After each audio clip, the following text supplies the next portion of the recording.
AP రాజధాని అమరావతి నగర నిర్మాణ వ్యవహారంలో మరొక వివాదం ముంచుకొస్తుంది. రైతుల్లో పెద్ద స్థాయిలో కలవరం కలిగిస్తోంది. ఇప్పటికే అమరావతి ఔటర్ రింగ్ రోడ్ ప్రణాళికలు సిద్ధం కావడంతో చుట్టుపక్కల ఉన్నటువంటి అనేక ప్రాంతాల ప్రజలు ఇప్పుడు కలవరపడుతున్నారు. ఎక్కడ ఎవరు భూముల మీదుగా ఔటర్ రింగ్ రోడ్డు వెళుతుందో అనే అలజడి చాలా గ్రామాల్లో కనిపిస్తుంది. దీంతో ఇప్పుడు అమరావతి ఔటర్ రింగ్ రోడ్డు బాధితులంతా కదిలే ప్రయత్నానికి పూనుకుంటున్నారు. ఇదొక ఆసక్తికరమైనటువంటి వ్యవహారంగా చూడాల్సి ఉంటుంది. అమరావతి నగర నిర్మాణమే ఇంకా కొలిక్కి రాలేదు. నగర నిర్మాణానికి ఎన్నాళ్లకు ఒక స్వరూపం దాలుస్తుందో అన్న దాని మీద స్పష్టత లేదు. ప్రభుత్వం చెప్తున్నట్టుగా ఇంకా సుదీర్ఘ కాలం పాటు అమరావతి రాజధాని నగర రూపకల్పనకు ప్రయత్నం జరగాల్సి ఉంటుంది. అందుకు భారీ మొత్తంలో వెచ్చించాల్సి ఉంటుంది. అందుకు అవసరమైనటువంటి అప్పులు కూడా పుట్టాల్సి ఉంటుంది.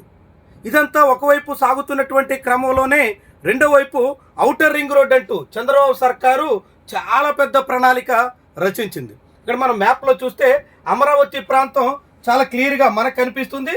ఇది అమరావతి ప్రాంతం. అమరావతి ప్రాంతం చెరువులో విజయవాడ, తాడేపల్లి, మంగళగిరి ఇలా ఈ ప్రాంతం అంతా ఉంటే దానికి చుట్టూ ఔటర్ రింగ్ రోడ్ 189 కిలోమీటర్ల మేర ఓఆర్ఆర్ నిర్మాణానికి చంద్రబాబు సర్కారు సన్నాహాలు చేస్తుంది. ఢిల్లీలో ఎన్సీఆర్లో ఉన్నటువంటి ఔటర్ రింగ్ రోడ్ మొత్తం పొడవు 89 కిలోమీటర్లు. ఇక్కడ అమరావతిలో మాత్రం 189 కిలోమీటర్లు. అంటే ఢిల్లీ కన్నా మించి, ఇంకా చెప్పాలంటే బెంగళూరు, చెన్నై ఇలా అన్ని ఔటర్ రింగ్ రోడ్లను మించి అమరావతిలో ప్రతిపాదన చేసేస్తున్నారు. అమరావతి నగరమే ఇంకా ఒక స్వరూపాన్ని సంతరించుకోనటువంటి తరుణంలో ఇలా ఔటర్ రింగ్ రోడ్డు పేరుతో మళ్ళీ రైతుల భూములకి ఎసరు పెట్టడం ఏంటి అనేటువంటి అభిప్రాయం చాలా మంది నుంచి వినిపిస్తోంది. ముఖ్యంగా ఇక్కడ అమరావతి అభివృద్ధి అయితే సమీప ప్రాంతాల వాళ్ళకి ఎంతో కొంత మేలు కలుగుతుంది అనుకుంటే, ఇప్పుడు ఆ సమీప ప్రాంతాల రైతుల భూములన్నీ ఓఆర్ఆర్ పేరుతో తీసేసుకునే ప్రయత్నానికి చంద్రబాబు సర్కారు పూనుకుంటుంది. ఇప్పటికే ఆయా సచివాలయాల పరిధిలో ఆ గ్రామంలో ఏ ఎల్పీ నెంబర్ల మీదుగా ఓఆర్ఆర్ వెళ్తుంది, ఎంత విస్తీర్ణం అవసరమవుతుంది, ఇలాంటి సంబంధించినటువంటి జాబితా అయితే పొందుపరిచేశారు.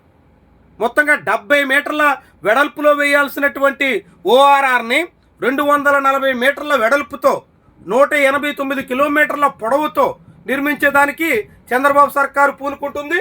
ఈ ఔటర్ రింగ్ రోడ్ చూస్తే మైలవరం, ఆగిరిపల్లి అంటే నూజివీడు దగ్గర, పొట్టిపాడు చూడొచ్చు, గన్నవరం అవతల మణికొండ, మళ్ళీ చలివేంద్రపాలెం, నందివెలుగు, దాదాపు తెనాలి దగ్గరలో నారాకోడూరు, ఇక పొత్తూరు, మేడికొండూరు, ధరణికోట, కంచికచర్ల ఇలా ఈ మొత్తం అమరావతికి ఓఆర్ఆర్ నిర్మాణ ప్రణాళిక అయితే చంద్రబాబు సర్కారు సిద్ధం చేసింది. ఈ రైతులకి ఇప్పుడు ఓఆర్ఆర్ పేరుతో భూములు తీసుకోబోతున్నటువంటి రైతులకు కూడా మళ్ళీ ల్యాండ్ పూలింగ్ పేరుతో చంద్రబాబు సర్కారు కొత్త ఎత్తుగడేస్తుంది. కానీ 2013 భూసేకరణ చట్టం ప్రకారంగా రైతులకి గ్రామ సభలు నిర్వహించి వాళ్ళ నష్టపరిహారం వ్యవహారం తేల్చి ఆ తర్వాత భూములు తీసుకోవాల్సి ఉంటే అందుకు విరుద్ధంగా సాగుతోంది. ఇదే ఇప్పుడు చాలా పెద్ద స్థాయిలో కలకలం రేగడానికి కారణంగా మారుతోంది. అమరావతిలోనే ఇంకా ఎటువంటి కార్యకలాపాలు సాగుతున్న దాఖలాలు. ఇంకా చెప్పాలంటే అమరావతికి అవసరమైనటువంటి సీడ్ యాక్సెస్ రోడ్ నిర్మాణమే పూర్తి కాలేదు. సీడ్ యాక్సెస్ రోడ్డు పనులే నత్తనడకని నడుస్తున్నాయి. సీడ్ యాక్సెస్ రోడ్డు కూడా లేక ఇంకా కరకట్ట రోడ్డునే అంతా ఆశ్రయించక తప్పని పరిస్థితి వస్తుంది. ఇలా అమరావతికే రోడ్డు లేనటువంటి దశలో అమరావతి కోసమే కరకట్ట రోడ్డు పెద్ద దిక్కుగా మారినటువంటి నేపథ్యంలో మొత్తం అమరావతికి ఓఆర్ఆర్ అంటూ మైలవరం నుంచి నారాకోడూరు వరకు ఈ ప్రాంతమంతా భారీగా 189 కిలోమీటర్ల మేర ఔటర్ రింగ్ రోడ్డు నిర్మాణ ప్రతిపాదనలు చేయడాన్ని చాలామంది ఆశ్చర్యం వ్యక్తం చేస్తున్నారు. అయినా కానీ ప్రభుత్వం మాత్రం ఇందులో కృష్ణానది మీద పలు బ్రిడ్జిలు, ఐకానిక్ వంతెళ్ళు ఇలా చాలా రకాల ప్రతిపాదనలు చేసింది. ఇది ఒక 1000 కోట్ల రూపాయల ప్రాజెక్టుకి శ్రీకారం చుడుతుంది. ఇదంతా పూర్తిగా టోల్ గేట్లు వసూలు చేసేటువంటి వ్యవహారమే కాబట్టి ఈ మొత్తం వ్యవహారాన్ని ప్రైవేటు వాళ్ళకి అప్పగిచ్చేసి కాంట్రాక్టర్లకు కట్టబెట్టేసి చేతులు దులిపేసుకునేటువంటి యోచనలో చంద్రబాబు సర్కారు ఉన్నట్టుగా కనిపిస్తుంది. కానీ మరి భూములు ఇచ్చిన రైతుల పరిస్థితి, భూములు కోల్పోతున్నటువంటి వాళ్ళకి ప్రత్యామ్నాయం సంగతి, R&R విషయం ఇలాంటి వాటి గురించి మాత్రం ప్రభుత్వం పట్టనట్టే వ్యవహరిస్తుంది. దాంతో ఇప్పుడు అమరావతిలో ఓఆర్ఆర్ చాలా పెద్ద వివాదంగా మారుతోంది.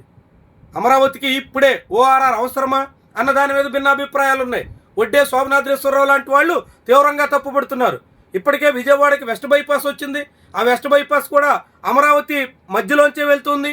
ఇక మరొక వైపు ఈస్ట్ బైపాస్ రోడ్ ప్రతిపాదనలో ఉంది. ఈస్ట్ బైపాస్ రోడ్డు కూడా సిద్ధమైతే ఇక మళ్ళీ ఓఆర్ఆర్ ఎందుకు అనే మాట కూడా వినిపిస్తుంది. ఇలాంటి తరుణంలో చంద్రబాబు మాత్రం ఆ మాటల్ని పూర్తిగా పెడచెవిన పెట్టి ఏకపక్షంగా ఓఆర్ఆర్ వైపు అడుగులేస్తున్నారు. మీరేమంటారు? ఇలాంటి పరిస్థితి ఇప్పుడే అమరావతికి అవసరమా? మీరేమనుకుంటున్నారు? కామెంట్ రూపంలో తెలియజేయండి.